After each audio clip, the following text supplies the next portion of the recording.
충격적인 미국 소식으로 함께하도록 하겠습니다. 미국 시각으로 25일 밤, 우리 시각으로 어제 오전에 미국에서 또 트럼프 대통령이 암살 위기를 넘겼습니다. 저희가 영상 중간중간 띄워드릴 건데요. 변호사님, 벌써 이게 세 번째 피격 위험 아니겠습니까? 그렇습니다. 사실 제가 아는 언론인이 지난 대선 과정에서 쓴 책이 제목이 신의 개입이었습니다. 아시다시피 송의달 기자님, 네, 맞습니다. 다른 회사 사장님으로 가시죠. 네, 그렇습니다. 지금 파이낸셜 뉴스 대표님이 쓰신 글인데, 사실 지난 미국 대선 과정에서 잠시 싹 얼굴을 돌리지 않았다고 하면 사실 그 자리는 그렇죠. 정말 상상하기 어려운 끔찍한 상황이 되었을 텐데, 예. 정말 신의 개입인지 살짝 얼굴을 돌리는 순간 귓볼을 스치고 총알이 지나갔던 일 아니겠습니까? 네. 물론 그 이후에도 지금 한 번 더 지금 트럼프 대통령의 사저 근처에서 그와 같은 암살 시도를 비밀 경찰국에서 제한 일이 있는데요. 저는 깜짝 놀랐습니다. 어제 오전이었던 것이죠. 어제 한국 시간으로는 어제 오전이었고 미국 시간으로는 어제 저녁 8시 반 정도로 된 것으로 알고 있는데, 백악관 기자단 만찬 회의를 트럼프 대통령이 있는 백악관에서 한 것이 아니고 네. 워싱턴 DC에 있는 힐튼 호텔에서 했습니다. 그 과정에서 이제 대통령과 부통령, 대통령 내외가 있는 그 상황 속에서 대화하고 막 하는 상황 속에서 갑자기 대통령이 밖으로 딱 보고 지금 멜라니아 여사가 얼굴을 굉장히 당혹스러워하는 그런 상황이 연출되었는데, 네. 알고 봤더니만 CCTV를 봤더니만 투숙했던 캘리포니아에 있던 그 교사가 네. 그 전날 거기에 투숙을 하고 결국 비밀 경찰이 있던 것을 뚫고 아주 빛의 속도로 뛰어가는, 그리고 그 뒤를 총으로 쏘는 그 총격전이 일어나니까 안에서 이제 비밀 경찰국 요원들이 긴급하게 요인들을 밖으로 이렇게 대피시키는 그런 모습이 있었습니다. 말씀하신 장면을 다 지금 보여드리고 있습니다. 저게 사실 지금 저 장면은 어제 나온 트럼프 저 장면 같은 경우에는 네. CCTV 화질이 굉장히 떨어져 있는데요. 저는 지금 저거보다 거의 4K 화질을 받은 게 있는데 제가 그래요? 이따 제가 한번 좀 공유를 드리겠습니다. 네. 저런 상황 속에서도 지금 언론 쫓아가가지고 결국 제압했다는 것 아니겠습니까? 남성이었고 캘리포니아에서 기차를 타고 시카고를 거쳐가지고 말씀드렸던 워싱턴까지 왔다라고 하는데, 좀 전에 지금 언론 보도를 보니까 본인이 이런 일을 하기 10분 전에 10분 전에 가족들한테 문건을 보냈다고 합니다. 나는 친절한 연방 암살자다. I'm the friendly federal assassina라고 얘기를 했고, 행정부 관계자가 타겟, 말은 행정부 관계자라고 하지만 실질적으로는 트럼프 대통령이 타겟이었다라고 보는 것이 맞을 거 아니겠습니까? 그렇죠.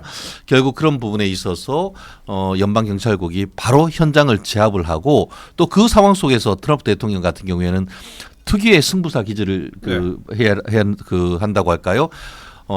Let the show must go on. 한마디로 이 행사는 계속돼야 된다라면서 현장에서 계속 이 행사를 하기 위한 어떤 의지를 밝혔지만, 매뉴얼대로 지금 비밀 경찰들이 그러면 안 됩니다라고 해서 그리 멀지 않은 백악관에 있는 프레스룸에서 어쨌든 이런 상황이 있다 하더라도 우리의 어떤 일정을 막을 수 없다라는 의지를 보였고, 결국 오늘 조선일보 일면 기사에도 봤듯이 이란과 관련되는 어떤 여러 가지 문제로 인해서 지지율이 상당히 고전을 면치 못했었는데 그 상황을 한 번에 뒤집었다라는 그런 평가를 받고 있습니다. 앞으로 어떻게 될지 모르겠습니다만 전체적으로 트럼프 대통령이 위기 속에서 또 강인한 인내력을 보여준 그런 하루의 어떤 드라마 같은 한 시간이었던 것 같습니다. 예, 제가 준비한 걸 모두 다 말씀을 하셨고 제가 딱히 더 따져볼 게 없을 것 같은데, 그래도 하나하나 저희가 준비한 내용들을 다 말씀을 드리도록 하겠습니다.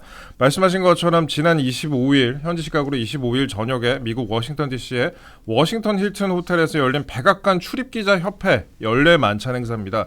그동안에 미국 기자들, 주류 언론의 기자들이 트럼프 대통령에 대해서 비판적인 기사를 많이 썼고 비난을 한 경우도 많이 있었죠. 그랬는데 이런 연례 만찬 행사에서 총격이 있었습니다. 근데 이번에도 특유의 스트롱맨 기질과 정치적 본능을 발휘했다라는 그런 평가가 있어요. 저희가 띄워드릴 건데, 용의자가 제압된 직후에 SNS에 쇼는 계속되어야 한다라는 글을 남길 정도였습니다. Let the show go on. 쇼를 계속 진행하자. 우리는 그저 조만간 다시 행사를 치러야만 할 것입니다. 이런 글을 남겼다고 합니다. 그러니까 본인을 겨냥한 암살 시도를 지지층 결집과 또 국정 장악력을 높이는 그런 정치적인 상징으로 활용했다라는 그런 평가가 나와요. 네, 지금 이 세 번째 암살의 시도가 있었던 건데요. 그러니까요. 이것 때문에 트럼프 대통령이 스트롱맨 이미지가 원래 있었는데 예. 더 이번에 강화되는 그런 계기가 된 것 같아요. 예. 앞서 두 번의 암살에서 살아남았지 않습니까? 그렇죠. 좀 전에 말씀하신 것처럼 신의 개입이 있어서 살아남았다. 음. 뭐 이렇게 얘기할 수 있는데 세 번째 암살 시도마저 이렇게 살아남은 모습을 보여줬었고요. 또 이제 바로 백악관으로 가지 않고 그 행사장에서 당당하게 행사를 계속 진행하려고 했었던 그런 모습을 보면서 뭐 외압이라든가 어떤 암살 시도라든가 이런 데에 움츠러들지 않는 모습을 딱 보여줘서 첫 번째로는 지지층 결집하는 효과가 분명히 있었을 것이다라고 보고요. 두 번째는 국정 장악력. 지금 트럼프 대통령이 지지율이 30%대 왔다 갔다 한다고 합니다. 그렇죠, 그렇죠. 굉장히 지금 그 취임하고로서 제일 낮은 지지율이라고 그러더라고요. 이것 때문에 지금 국정 장악 동력이 떨어졌다 얘기가 나오고 있는데 또 여기서 암살 시도에서 살아남는 모습을 보여주면서 네. 국정 장악력이 더 높아지는 계기가 됐을 거다. 그리고 마지막으로 지금 백악관에서 이런 큰 연회장 있지 않습니까? 네. 이 연회장을 만들기 위해서 트럼프가 예산을 신청했던 적이 있었는데 네. 그 예산이 삭감됐다 그러더라고요. 한 5,800억 정도 예산을 신청했었는데 이걸 계기로 해가지고 대통령이 참여하는 대규모 행사장을 백악관 안에 만들 필요가 생긴 거죠. 그 안에 장소 좁기 때문에 밖에 나와서 이렇게 경호가 약간 허술해지는 이런 이제 계기를 만들었었는데 그러지 않고 백악관 안에서 대규모 공연장을 만들 수 있는 그런 계기도 예산 확보할 수 있는 계기도 만들어서 트럼프한테는 이래저래 신뢰도 챙기고요, 명분도 있고 지지율도 올릴 수 있는 위기를 기회로. 그런 그렇죠. 그런 이제 상황이 된 것 같아요. 그 제가 예산 관련해서 메시지 남겼더라고요. 그 부분은 예. 제가 좀 상세하게 좀 말씀드리면은요. 이게 뭐냐면은 이게 백악관 가면은 오벌 오피스라고 가운데 있고 웨스트 윙, 이스트 윙이 그렇죠, 있지 않습니까? 그렇죠. 그러니까 웨스트 윙에서 이제 그 집무를 보고 있는데 이스트 윙은 거기에서 뭐 식사도 하는 연회장인데 이 이스트 윙을 새로 다시 하려고 하는 것이죠. 거기를 대규모 연회장으로 만들고 그 지하는 지하 벙커를 크게 만드는데 지금 이게 오래된 시설이고 하다 보니까 쉽게 말하면 국가 문화재 아니냐라고 하면서 트럼프 대통령이 이런 그 백악관을 새로 개소하는 것을 못하게 하는 소송을 걸었던 것이죠. 네. 그래서 실질적으로 법원이 그걸 받아들여 줬단 말이에요. 근데 지금 이번에 그 어제 그 오후에 법무부가 이게 네. 그 백악관 연회장 소송에 대한 강경 대응을 밝혔는데요. 지금 내용을 봤더니만 힐튼에서 발생한 대통령 암살 시도를 이유로 해서 이 사건이 대통령의 안전을 위해서 백악관 연회장 건설이 필수적임을 증명한 것이다. 그렇기 때문에 지금 제기했는 소송을 그 중단하지 않으면은 그 어떻게 보면 취하지 않는다고 하면은 이에 대해서 더 강력한 대응을 하겠다라고 해서 이 소송이 오히려 국가 안보와 직결된 문제로 이게 당신들 소송 때문에 대통령이 잘못한 큰일 날 뻔했다라고 해서 이 소송을 막아내는 이런 보면은 말씀드린 것처럼 그 트럼프 대통령 같은 경우에는 위기를 기회로 한 번에 전환시키는 그렇죠, 그런 그렇죠. 영향이 있는 것 같은데 네. 이런 소송도 우리와는 상관이 없을 것 같지만 앞으로 뭐 사실 미국 워싱턴 가신 분들 같은 경우에는 다들 거기 그 아마 문하고 트럼프 대통령이 드나르던 입구가 한 30-40m도 안 돼요. 굉장히 어떤 게 가깝고 다 아주 전 국민이 볼 수 있는 그런 부분이기 때문에 아마 이런 부분도 향후에 소송에 대한 것도 한번 좀 관심 있게 지켜봐야 될 것 같습니다. 알겠습니다. 그 연회장 관련된 말씀도 좀 하셨습니다. 그 앞서 두 번의 암살 위협 사건에서도 트럼프 대통령이 동물적인 정치적 본능을 보인 바 있죠. 지난 2024년 7월 펜실베니아주 버틀러에서 대선 유세를 하던 도중에 저격범이 쏜 총알, 여러분들 기억하실 겁니다. 그 사진을 띄워주세요. 총알이 귀를 스치고 지나가서 피를 흘리는 이 순간, 피를 흘리고 있죠. 이 순간에도 자신을 제지하는 경호원들을 뿌리치고 일어나서 지지자들을 향해서 사진과 같이 주먹을 불끈 쥐면서 싸우자, 파이트를 연호했던 그런 모습을 여러분들이 기억을 하실 텐데 이번에도 똑같은 모습이 보여졌다라는 걸 다시 한번 설명을 좀 드립니다. 예, 이런 일들이 있었습니다. 이런 일들이 있었고 본인을 또 링컨에 비유하기도 했어요. 이후에 워딩을 좀 보니까 대통령이라는 자리가 경주용 자동차 운전자보다 위험한 직업이다라고 하면서 자신을 링컨 전 대통령에 비유를 하기도 했다. 뭐 지지자들은 세 번째 신의 개입이다. 변호사님 말씀하신 것 같이 세 번째 신의 개입이라고 이렇게 얘기를 하기도 합니다. 그 이제 본인을 이제 네. 포장하고 선전하는데 굉장히 탁월한 본능 같은 게 있는 것 같아요. 그렇죠. 예. 그 또 지지자들 사이에서 도는 이제 사진이 있는 모양인데 그 사진이 뭐냐면 백악관 집무실에서 앉아 있고요. 신이 트럼프 대통령 뒤에 서서 어깨에 손을 올리고 있는 장면이 있답니다. 네. 뭐 AI로 만든 것 같은데 네. 그런 것까지 지지자들 사이에서 공유가 되고 있을 정도로 본인이 어떤 상황이 왔을 때 그걸 굉장히 신속하게 비즈니스맨의 감각을 발휘해가지고 자기 이익으로 이어지게 만드는데 굉장히 동물적 감각이 타고난 사람이다. 그렇게 말씀드릴 수 있고요. 사실 지금 방금 좀 사진이 나온 것처럼 왜 미국 태극기 그 귀에 총알 스쳤을 때 주먹을 붙고 지지 않습니까? 근데 그 장면 뒤에 태극기가 살짝 걸쳐서 태극기가 죄송합니다. 네. 성조기가 살짝 아니, 걸쳐 너무 보이는데 네. 죄송합니다. 미국 성조기 살짝 걸쳐 보이는데 저 장면을 저는 트럼프가 본능적으로 내 뒤에 성조기가 흔들리고 있다는 것을 아마 알고 저렇게 포즈를 취한 것 같아요. 그러니까 저런 거 보면은 굉장히 쇼맨십이 강한 남자인 것은 확실해 보인다. 그렇게 보입니다. 네, 알겠습니다. 저희가 간단히 좀 설명을 드리고 있습니다. 영상 아까 변호사님 말씀하셨던 고화질 CCTV 영상을 저희가 확보를 해가지고 그 영상도 좀 띄워드리도록 하겠습니다. 어제 있었던 이건 장면인데, 제가 제보했는 이건 이건 4K 영상입니다. 한 번 더 재생을 해주시면은 빠르게 뛰어가는 남성이 있습니다. 한 번 더 재생을 해주시면 빠르게 뛰어가는 남성이 있는데, 저 남성입니다. 빠르게 뛰어가는 저 남성이 이제 총격범입니다. 저 남성이 총격범인데. 칼텍 명문대죠. 캘리포니아 공대 출신의 교사로서 저 대선 때는 해리스 후보에게 $25를 기부하기도 했었다. 용의자 콜 토마스 앨런입니다. 바로 체포가 됐어요. 사진 보시고 계시는데 바로 체포가 돼서 이렇게 결박되어 있는 모습을 보실 수가 있습니다. 저 사람이라고 합니다. 일단 트럼프 대통령은 이 총격범이 매우 문제가 많은 사람이다. 강경하고 반기독교적이다라고 얘기를 하고 있는데 이 범행 10분 전에 아까 변호사님 말씀하신 것 같이 범행 10분 전에 성명서를 썼다고 합니다. 성명서에 우선순위는 고위직이다라는 내용을 좀 남겼다고 합니다. 특정 인물을 명시하지는 않았지만 대통령을 범죄자로 표현하면서 행정부 고위 인사들을 공격 대상이 될 수 있다라고 언급을 했습니다. 저 사람입니다. 오래전부터 생각을 해봤지만 이번이 행동을 할 첫 기회였다. 성공 여부와 관계없이 고통받는 이들에게 사과한다라면서 자신의 행동을 정당화하는 이런 논리를 또 반복하기도 했었다라는 거 아니겠어요? 기독교도로서 누가 네 오른뺨을 치면 왼뺨을 돌려대야 한다라는 반론이 제기될 수 있다라고 언급한 뒤에 왼뺨을 대는 것은 자신이 억압받을 때라고 반박을 하기도 했습니다. 이어서 나는 재판도 없이 처형된 어부, 폭격으로 숨진 학생도 굶주린 아이도 이 행정부의 수많은 범죄자들에게 학대당한 10대 소녀도 아니다. 다른 이가 억압받고 있을 때 왼뺨을 내미는 것은 기독교인의 행동이 아니다. 좀 무슨 말을 하는 건지 모르겠네요. 사실 저도 그 원문을 제가 좀 전에 확보해서 봤는데요. 이게 좀 횡설수설하는 것 같아요. 도저히 어떤 명문대학교 그 칼텍을 나왔던 사람이 이런 횡설수설을 하는 것인가라고 썼는데 내용이 그러니까 부모들한테 그 캘리포니아에 있는 부모들한테 보낸 것으로 보이는 것인데 실제로 다른 것보다 뭐라고 돼 있냐면은 저는 미 합중국의 시민입니다라고 얘기를 하면서 그 교전 수칙을 얘기하겠습니다. 이렇게 했습니다. 한마디로 본인의 타겟이 무엇이냐라고 했을 때 첫 번째가 행정부 관계자들이다. 이들이 타겟이고 고위직부터 순서대로 우선순위를 정했다. 이게 뭐예요? 고위직 관료 중에 최고의 높은 데는 누구죠? 대통령이죠. 그다음에 부통령이죠. 실질적으로 백악관 기자단 만찬 같은 경우에는 대통령 내외 그리고 벤스 부통령이 앞에 앉아 있었던 자리 아니겠습니까? 그렇다고 하면은 본인이 얘기했던 누구라고 이름은 안 했지만 이들이 타겟이다.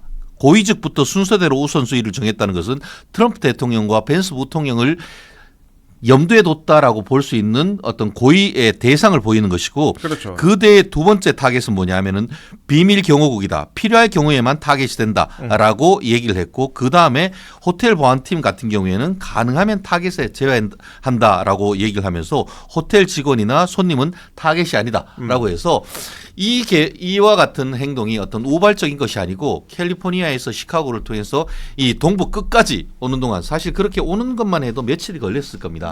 그 과정에서 철저하게 나름대로 계획을 했고 이 행사 자체가 어떻게 보면은 그 힐튼 호텔에서 있다는 것을 다 알고 미리 준비한 것 같은데 오늘 내용을 봤더니만 그 2023년에도 그 38 구경 권총을 하나 구입을 했고 또 2025년 작년 같은 경우에도 샷건을 사건을 준비를 했다라고 얘기를 하는데요. 예. 물론 그 총기 구입 자체는 합법이었다고 합니다.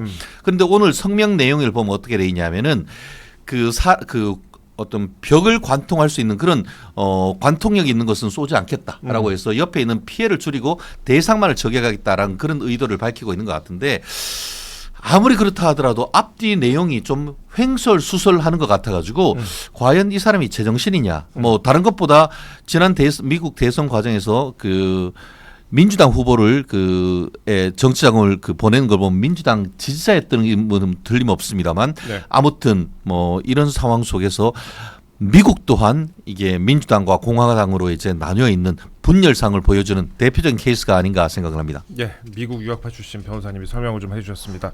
미국 얘기 한 5분만 더 하겠습니다. 이 트럼프 대통령 어제 이제 총격 사건과 관련해서 저희가 5분만 좀 얘기를 더 해드리도록 하겠습니다. 이게 피격 사건 24년 피격 사건 직후에 그때 지지율을 보면요, 트럼프 대통령이 바이든과의 지지율 격차를 상당히 확대하는 그런 모습을 보실 수가 있습니다. 이번 사건이 과연 어떤 영향을 낳을지 그 부분에 대해서 저희가 설명을 좀 해드리려고 하는데, 24년에 피격 사건 직후에 이게 저희가 제미나이를 통해서 확인해 본 거고, 또 추가로 팩트 체크도 좀 더 해봤습니다. 그 당시에 여론조사 수치상으로 트럼프 대통령의 지지율이 소폭 상승해서 바이든 대통령과의 격차를 벌리는 양상을 보였다라는 건데, 당시에 피격 사건 직전에는 50대 48이었다면 직후에는 52대 47로 격차가 2%포인트에서 5%포인트로 증가했다라는 거고, 그다음에 다른 조사에서도 뭐 바이든 대통령이 당시 2%포인트 하락을 하면서 차이가 좀 벌어졌다라는 그런 모습을 보실 수가 있습니다. 2%포인트 차이에서 4%포인트 차이로. 그러니까 이번에도 이게 과연 정치적으로 어떤 영향을 끼칠 것인가, 그 부분에 관심이 좀 집중이 되는 것 같습니다. 특히나 이란 전쟁에 또 어떤 영향을 끼칠 것인가.